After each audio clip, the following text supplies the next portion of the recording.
pagkat si Kristo'y nabuhay na.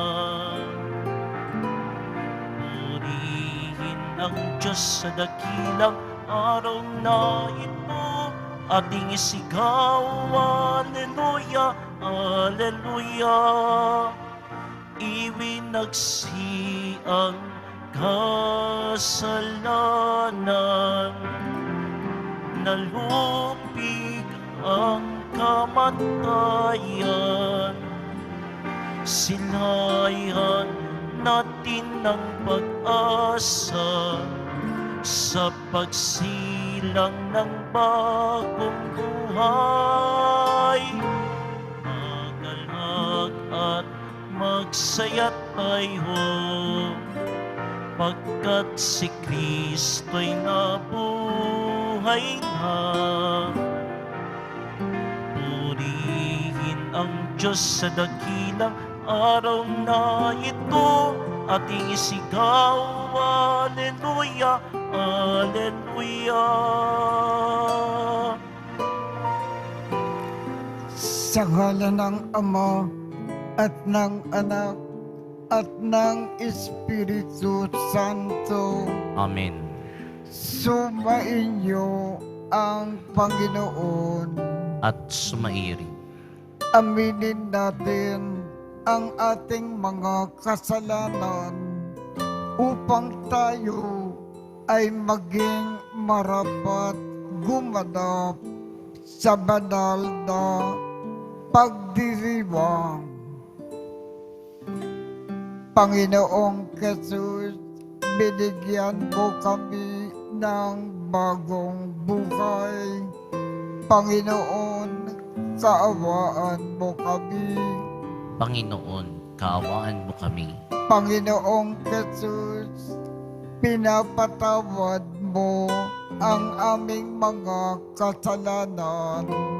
Kristo, kaawaan mo kami. Kristo, kaawaan mo kami. Panginoong Jesus, ibinabahagi mo sa amin ang iyong katawan at dugo sa Eucharistia. Panginoon, kaawaan mo kami. Panginoon, kaawaan mo kami. Kaawaan tayo ng Diyos Amang makapangyarihan. Patawarin ang ating mga kasalanan at patnubayan tayo sa buhay na walang hanggan. Amen. Manalangin tayo.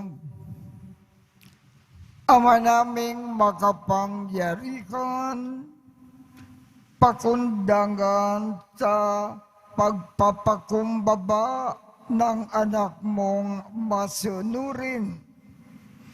Ibinangon mo sa pagkadapa ang sangkatauhan na masuwayin.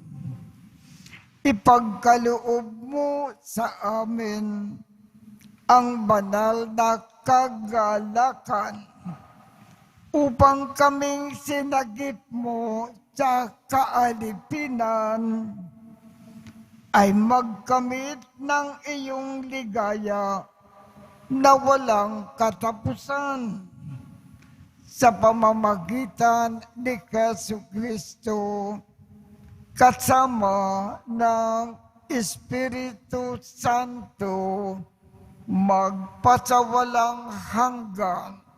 Amen. Magsiupo.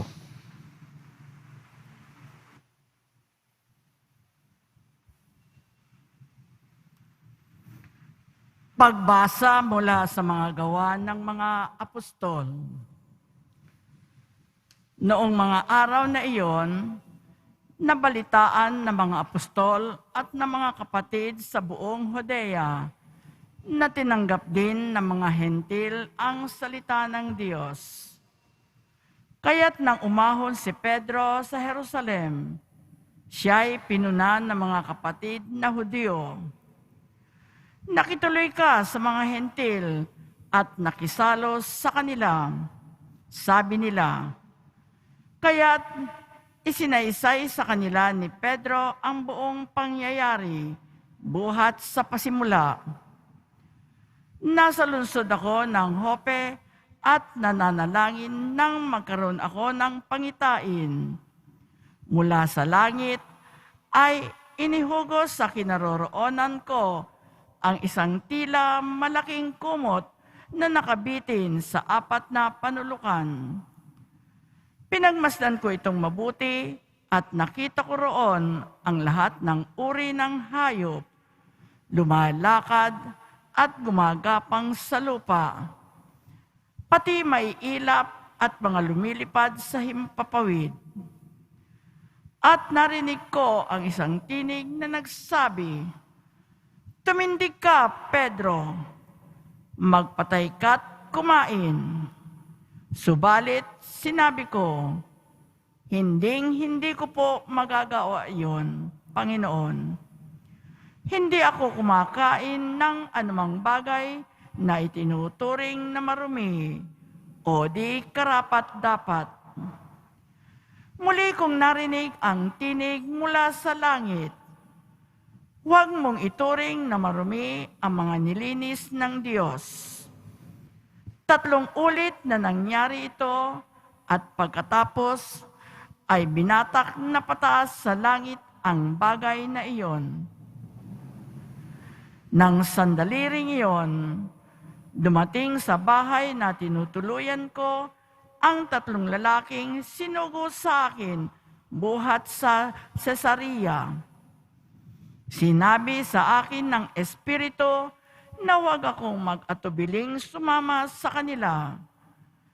Sumama rin sa akin ang 6 na kapatid na ito at pumasok kami sa bahay ni Cornelio. Isinalaysay niya sa amin na nakakita siya ng isang anghel na nakatayo sa loob ng kanyang bahay at sinabi sa kanya, "Magpasugo ka sa Joppe at ipasundo mo si Simon na tinatawag ding Pedro. Sasabihin niya sa iyo ang tungkol sa ikaliligtas mo at ng iyong sambahayan." Nagsisimula pa lamang akong magsalita ay bumaba na sa kanila ang Espiritu Santo gaya ng pagkababa nito sa atin noong una. At naalaala ko ang sinabi ng Panginoon, "Si Juan ay nagbibinyag sa tubig, ngunit bibinyagan kayo sa Espiritu Santo."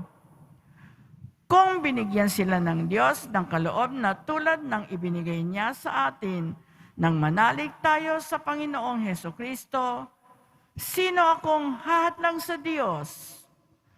Nang marinig nila ito, tumigil na sila ng pagpuna at sa halip ay nagpuri sa Diyos.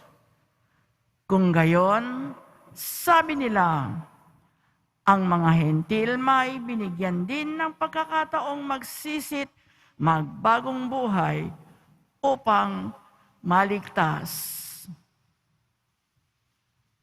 Ang salita ng Diyos. Salamat sa Diyos. Aking kinasasabikan ang Diyos na nabubuhay. Aking kinasasabikan ang Diyos na nabubuhay. Kung paanong yaong batis ang hanap ng isang usa, gayon hinahanap ang Diyos ng uhaw kong kaluluwa.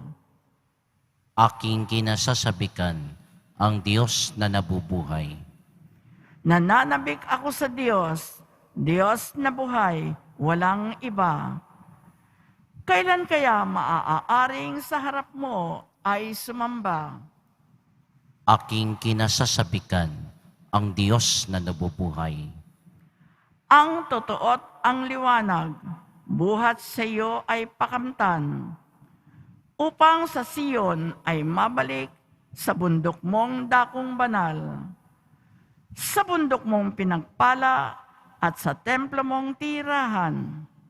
Aking kinasasabikan ang Diyos na nabubuhay. Sa dambana mo, O Diyos, ako naman ay dudulog. Yamang galak at ligaya ang sa akin iyong dulot. Sa saliw ng aking alpay, magpupuri akong lubos. Buong lugod na aawit ako sa Diyos na aking Diyos. Aking kinasasabikan ang Diyos na nabubuhay.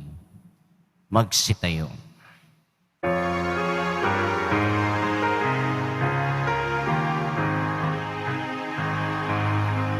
Alleluia, alleluia,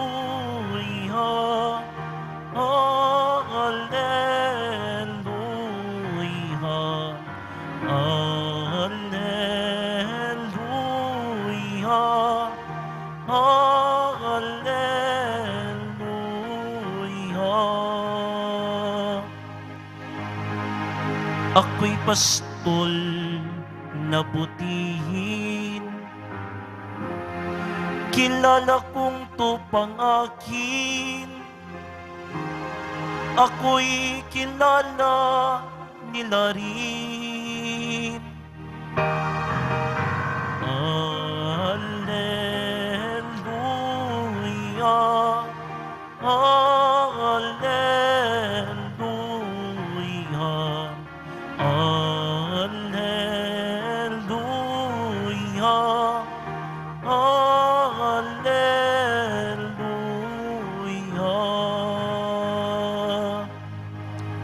Sumainyo ang Panginoon. At sumaiyo rin. Ang mabuting balita ng Panginoon ayon kay San Juan. Papuri sa iyo, Panginoon.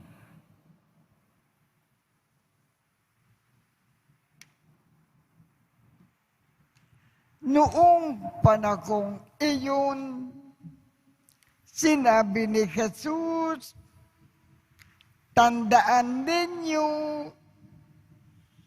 ang pumasok sa kulungan ng mga tupa nang hindi sa pinto nagdaraan, kundi umaakyat sa di dapat pagdaanan, ay magnanakaw at tulisan.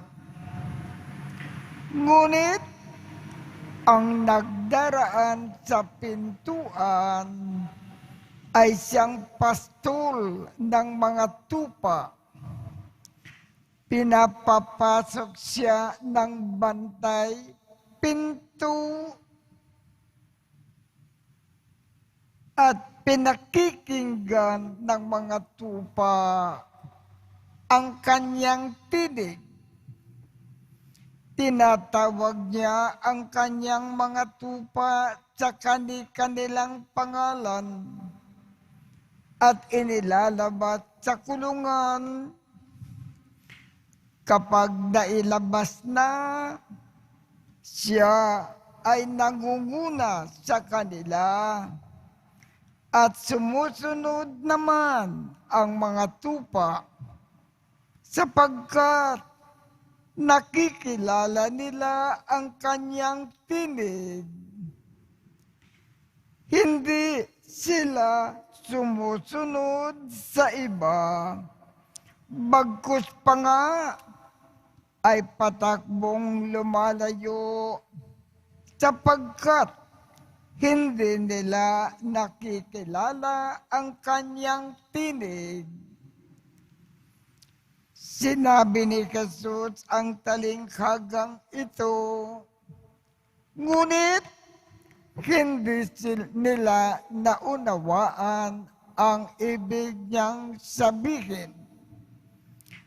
Kaya't muling sinabi ni Jesus, tandaan ninyo, ako ang pintuang dinaraanan ng mga tupa.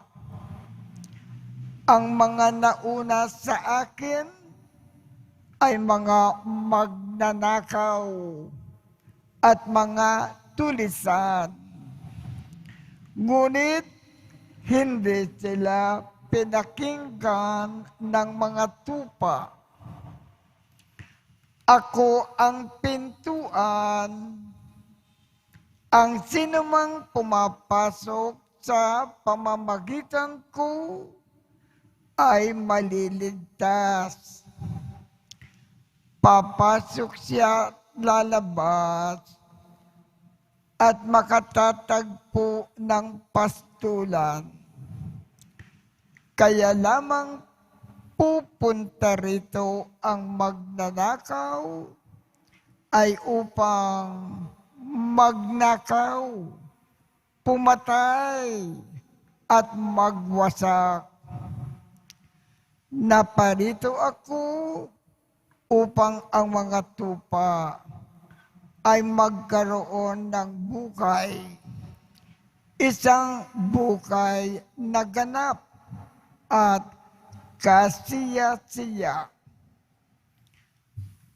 Ang mabuting balita ng Panginoon.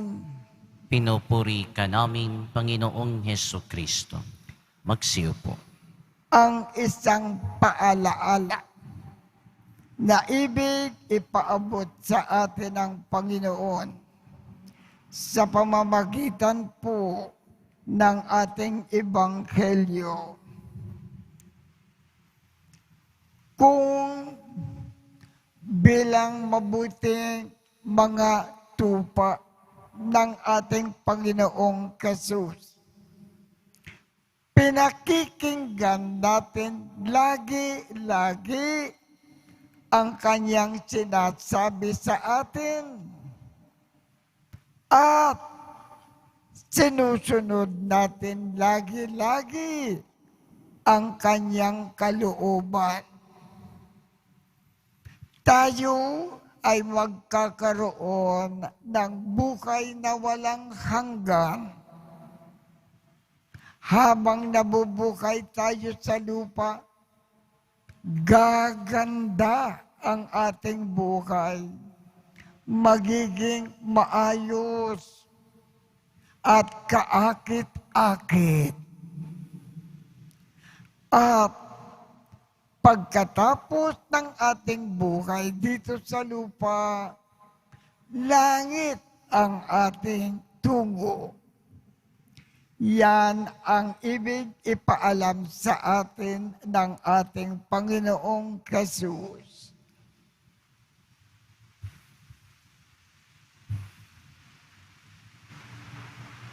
Magsitayo.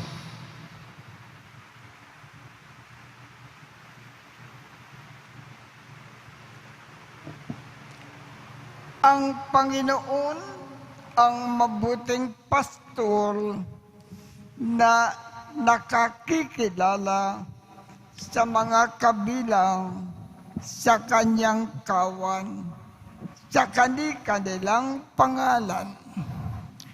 Ialay natin ang ating mga panalangin sa Diyos na taglay ang pagtitiwala sa kanyang pag-ibig sa atin. Ang ating tugon, banal na pastor, panatilihin mo kami sa iyong pangangalaga. Banal na pastol, panatilihin mo kami sa iyong pangangalaga. Ang Santo Papa, ang pastol na hinirang ng Diyos, naway gabayan tayo sa matuwid na daan. Manalangin tayo. Banal na pastol, panatilihin mo kami sa iyong pangangalaga. Ang mga mananampalatayang Kristiyano, naway maging iisang kawan na nasa pangangalaga ng iisang pastol. Manalangin tayo. Banal na pastol, panatilihin mo kami sa iyong pangangalaga. Ang mga kabataan, naway magkaroon ng buhay at lubos na magkaroon nito sa pamamagitan ng katapatan sa mabuting pastol. Manalangin tayo. Banal na pastol, panatilihin mo kami sa iyong pangangalaga. Ang mga may sakit, at mga nagdurusa, naway magtiwala kay Jesus, ang mabuting pastol na dumating upang iligtas ang mga nawawalang tupa. Manalangin tayo. Banal na pastol, panatilihin mo kami sa iyong pangangalaga. Ang mga yumao naway makapasok sa pintuan ng kulungan ng mga tupa at magdiwang kasama ng pastol at bantay ng kanilang mga kaluluwa. Manalangin tayo. Banal na pastol, panatilihin mo kami sa iyong pangangalaga. Amang lubos sa kabutihan, ginagabayan mo kami sa matuwid na daan. Ang iyong anak ay laging nasa aming tabi upang kami ay patnubayan. Bigyan mo kami ng kapanatagan at sa pagtugon mo sa aming mga panalangin sa pamamagitan ni Kristo na aming Panginoon. Amen. Magsiyo po.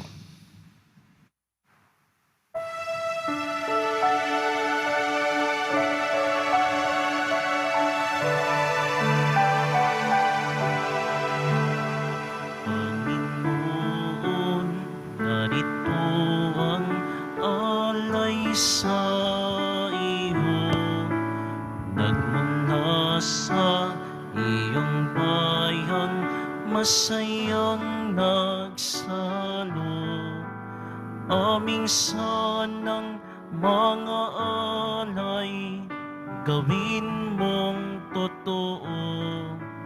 Itong alak at tinapay gawing dugo't katawan mo. Panginoon, Panginoon, alay sa iyo. Ng iyong bayan, nagpupurit, nagkakaisa sa iyo. Panginoon, Panginoon, alay sa iyo. Ng iyong bayan, nagpupurit, nagkakaisa sa iyo.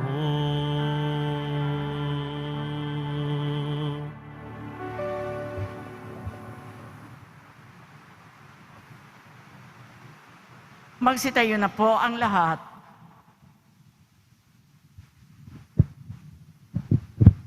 Manalangin kayo upang ang pag-aakin natin ay kalugdan ng Diyos Amang makapangyarihan. Tanggapin nawa ng Panginoon itong paghahain sa iyong mga kamay sa kapurihan niya at karangalan sa ating kapakinabangan at sa buong sambayanan niyang banal. Ama naming lumikha, tanggapin mo ang mga alay ng iyong sambayanang natutuwa. Ang pagkabuhay ng iyong anak na niloob mong aming ikatuwa ngayon ay papagbungagin mo ng galak na manatili sa amin habang panahon. Sa pamamagitan niya, kasama ng Espiritu Santo, magpasawalang hanggan. Amen. Sumainyo ang Panginoon. At sumayo rin. Itaas sa Diyos ang inyong puso at diwa. Itinaas na namin sa Panginoon. Pasalamatan natin ang Panginoong ating Diyos. Marapat na siya ay pasalamatan. Ama naming makapangyarihan, tunay ngang marapat na ikaw ay aming pasalamatan ngayon na ipinagdiriwang ang pag-aakin ng Mesiyas, ang maamong tupa na tumubos sa aming lahat. Nag-aaking walang humpay ang anak mong minamahal, upang magkasalo-salo ang tanan sa piging ng iyong buhay. Hindi na mamamatay ang iniaking sa krus. Ang sa krus ipinako ay buhay lagi bilang handog.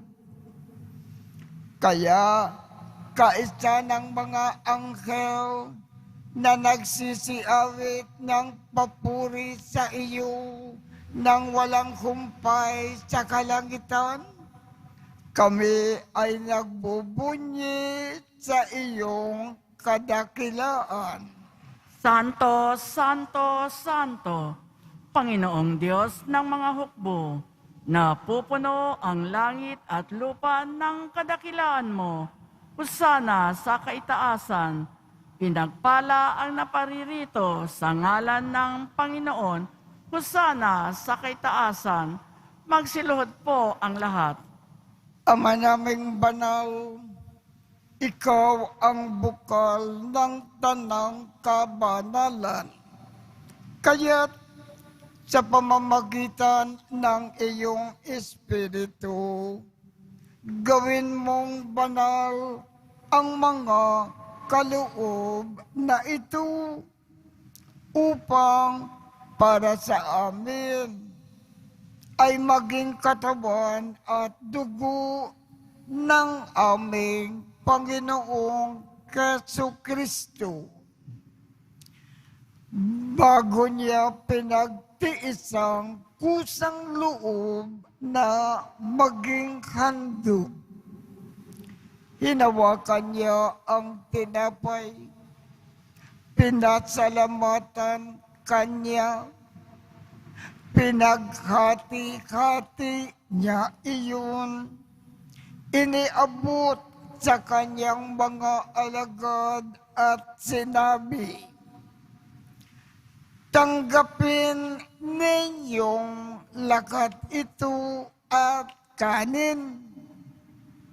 Ito ang aking katawan na ikahandog para sa inyo.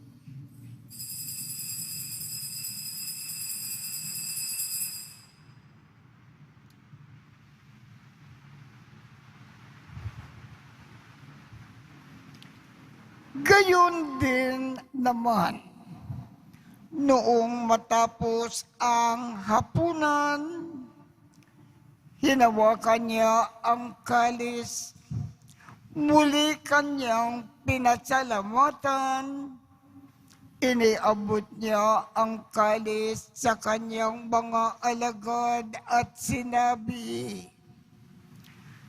tanggapin ninyong lakat ito at inumin. Ito ang kalis ng aking dugo, ng bago at walang hanggang tipan.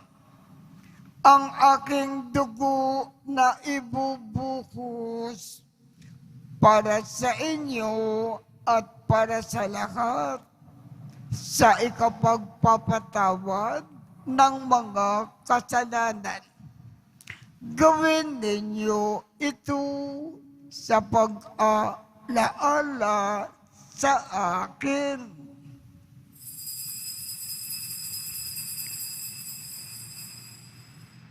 Magsitayo na po ang lahat.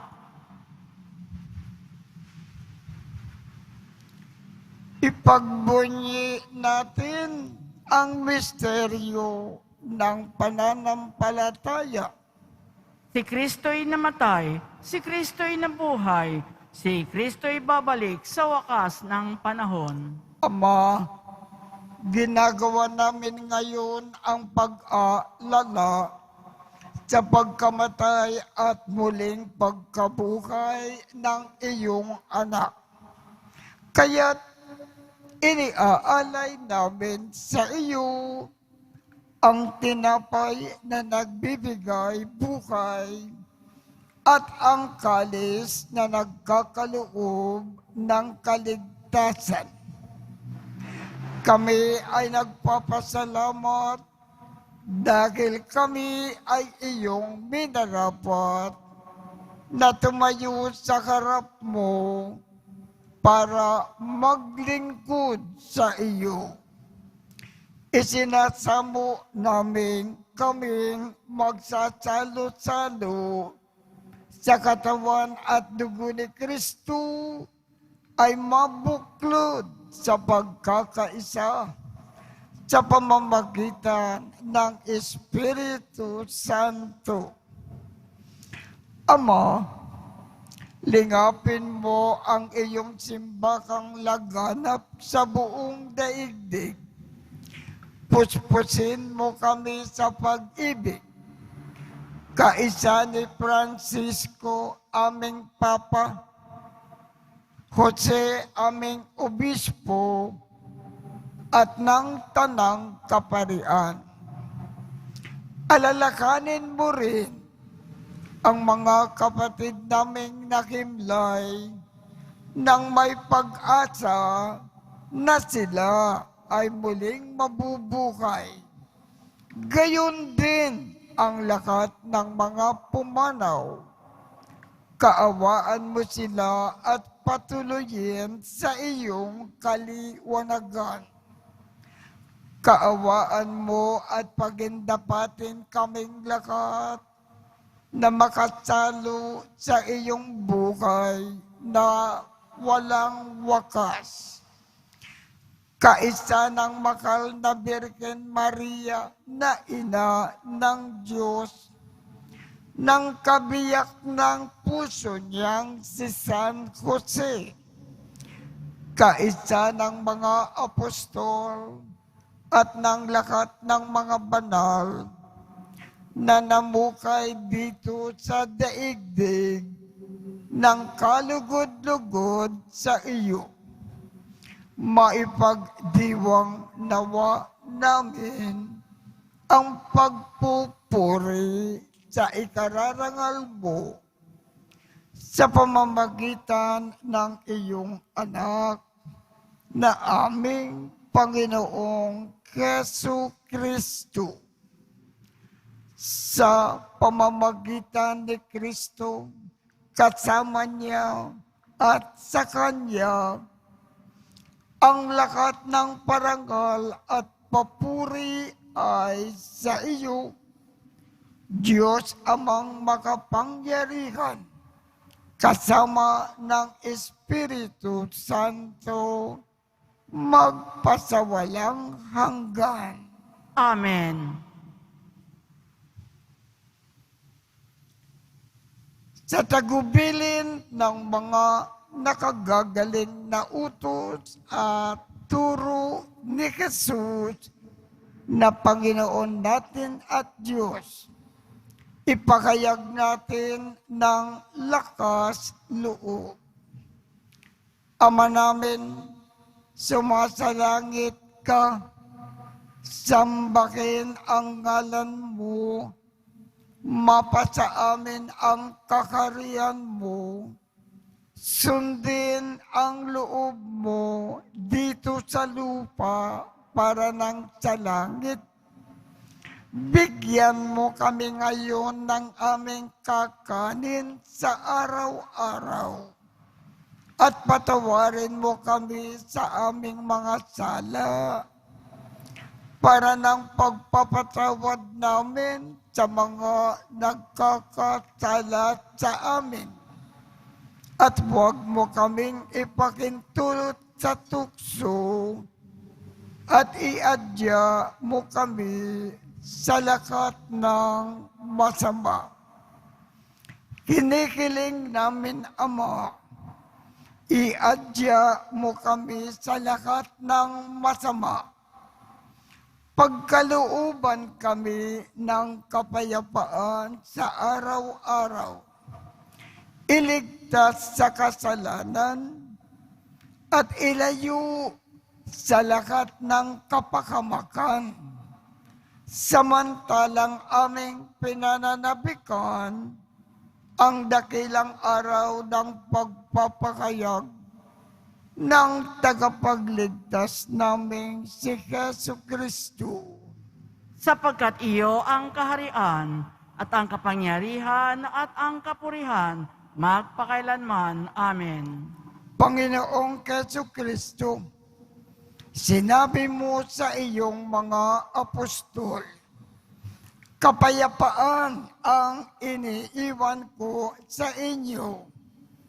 Ang aking kapayapaan ang ibinibigay ko sa inyo. Tungkayan mo ang aming pananampalataya at huwag ang aming mga pagkakasala.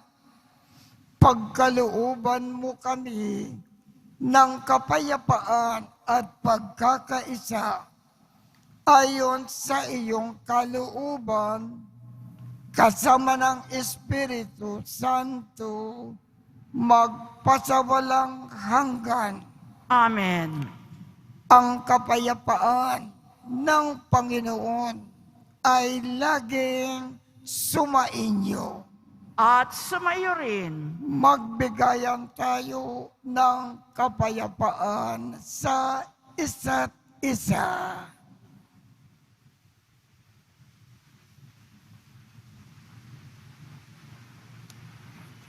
Kordero ng Diyos na nag-aalis ng mga kasalanan ng sanlibutan, maawa ka sa amin.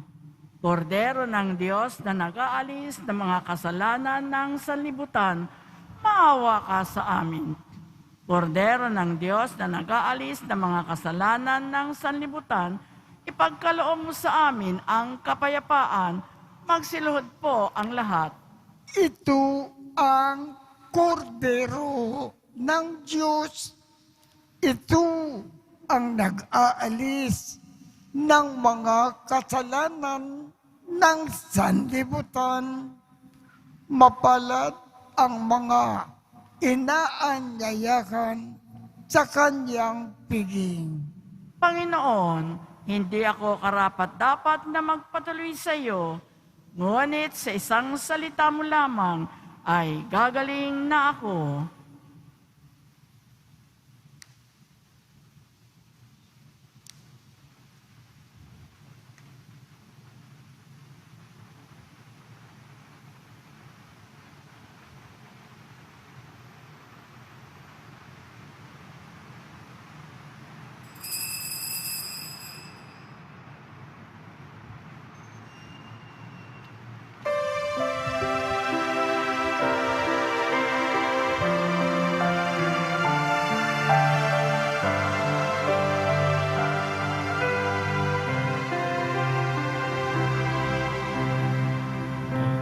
Mamatay sa sarili ay mabubuhay sa Diyos. Siya'y larawan ni Kristo, ang ating mabuting pastol. At kaniyang iniaalay ang sarili niyang buhay sa lugod at kabutihan ng minamahal niyang kapwa. Sa paglapit sa panganib, tumatakas ang upahan. Ngunit ang tunay na pastol mananatili hanggang kamatayan. At kaya't siya'y mahal din ng butihing Diyos na Ama, sapagkat handa siyang mamatay na ang kawan ay maligtas. Sa paglapit sa panganib, tumatakas ang upahan. Ngunit ang tunay na pastol, mananatili hanggang kamatayan. At kaya't siya'y mahal din ng butihing Diyos na Ama, sapagkat handa siyang mamatay na ang kawan ay maligtas.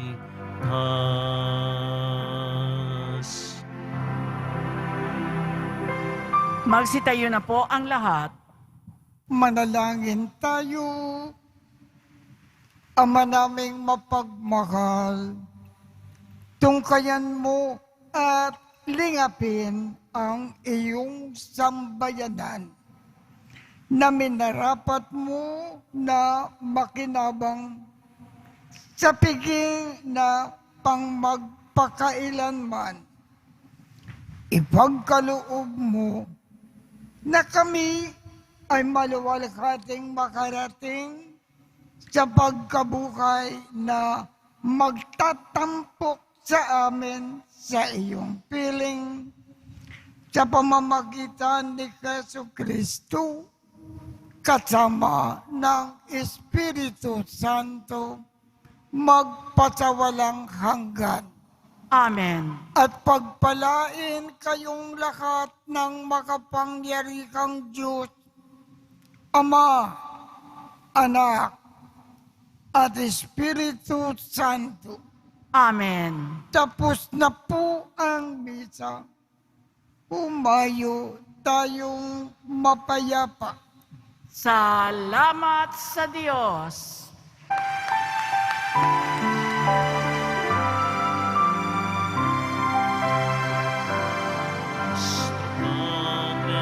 Jesus Nazareno, sinasamba ka namin,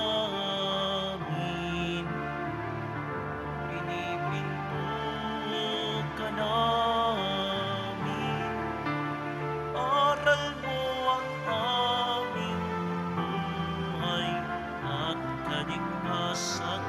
Basta Padre Jesus Nazareno, iligtas mo kami sa kasalanan. Ang krus mong kinamatayan ay sagisag ng aming kaligtasan. Nuestro Padre Jesus Nazareno, dinarangal ka namin. Nuestro Padre Jesus Nazareno, ninulwalhati ka namin. Nuestro Padre Jesus Nazareno, dinarangal ka namin. Nuestro Padre Jesus Nazareno, ninulwalhati